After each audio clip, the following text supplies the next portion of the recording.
Let's welcome to the virtual lecture with our huge round of applause, Toastmaster, distinguished Toastmaster David Carr.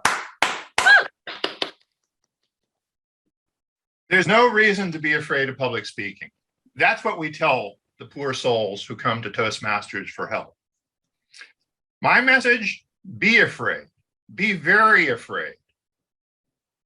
There's plenty to be afraid of with public speaking. We talk like the worst that could happen is you're going to forget a line from your speech. We talk like the worst that could happen is that your presentation technology will fail you at the worst possible moment, which it will. And you just have to be smooth enough to recover and go in a different direction. Ha! That is not the worst that could happen.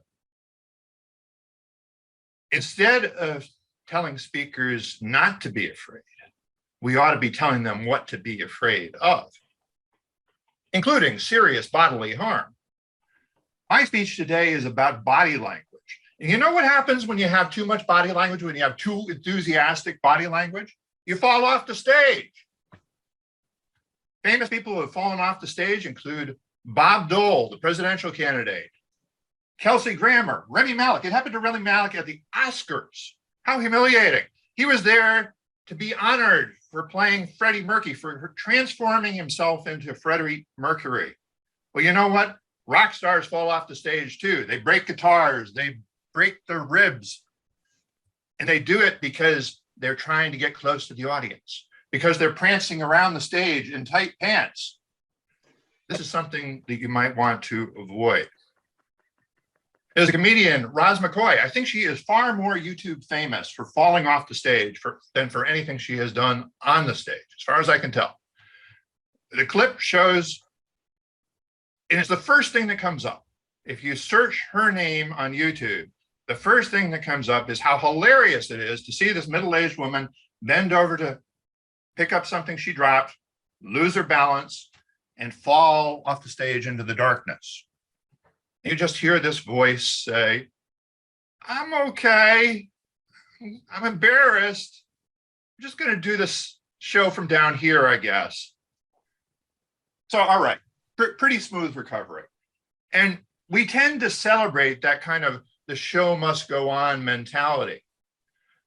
Teddy Roosevelt was once shot on his way to give his speech, and he insisted on giving it anyway. And so this is before there was a US Secret Service. He had bodyguards and they tackled the shooter. And Teddy at least decided it was just a minor flesh wound. You see, the bullet had bounced off his eyeglasses case and it had been slowed down by a 50-page manuscript in his pocket. And so he just dusted himself off. He got a handkerchief to cover up the blood and he went on. And when somebody decided that it was a fake, that he was just pretending that he'd been shot, he said, "Ladies and gentlemen, I don't know whether you fully understand that I've just been shot, but it takes more than that to kill a bull moose." Because at this point, he wasn't a Republican. This was his try to become a third-party winner as the leader of the Bull Moose Party. So after an 84-minute speech, then he decided that he would go to the hospital. And the bullet is still in him. The manuscript with a bullet hole through it is in the Smithsonian. So remarkable moment, but maybe one that you don't want to repeat. And yet Toastmasters will tell you that the worst thing you have to worry about is having a little bit of butterflies in your stomach. And if you can just get those butterflies to fly in formation, you'll be fine. You've heard this one, right? Is it butterflies were the worst thing we have to worry about? What about crocodiles? A speaker in Stockholm was mauled by a crocodile. Now, personally, I might think that if there was one place you would be safe from crocodiles, it might be Stockholm, Sweden. I mean, if it had happened in Florida, people would say, "Thank you so much. Can I tell one word about this?" Florida. But Stockholm, Sweden. So what happened was the speaker got up on stage and he made a big hand gesture, the way they tell you to, and a crocodile just jumped up and bit him in the arm. And the reason I know about this is I once gave a paid speech in Stockholm. I used the whole fee to bring my family along. And ever since then, my wife has been obsessed with Sweden and learning Swedish and bringing weird items from the Swedish news to my attention, including this one.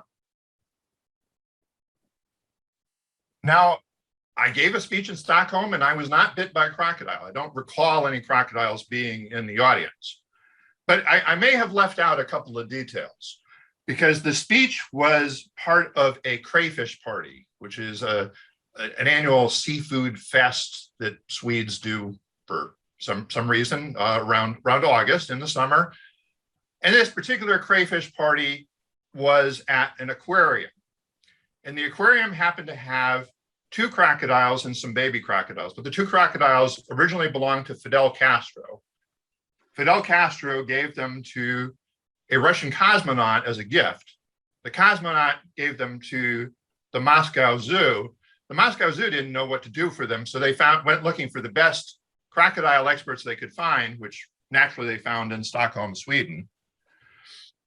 And so these crocodiles had been living in the aquarium without incident for some time, when along comes this crayfish party. And the crocodiles were in a quasi-natural habitat, an indoor swamp with a clear barrier around it. The speaker apparently got up on an earthen embankment. He was trying to come up with a makeshift stage. And he made his big gesture, and his big gesture apparently carried over the edge of the crocodile enclosure. I imagine him saying something like, "Look at these magnificent creatures."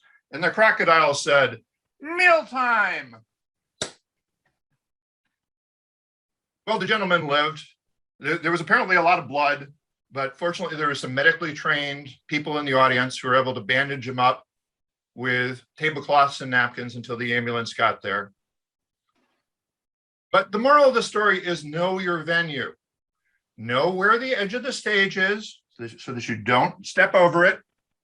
Watch out for assassins lurking in the shadows, and certainly beware of crocodiles and anything else that could go wrong.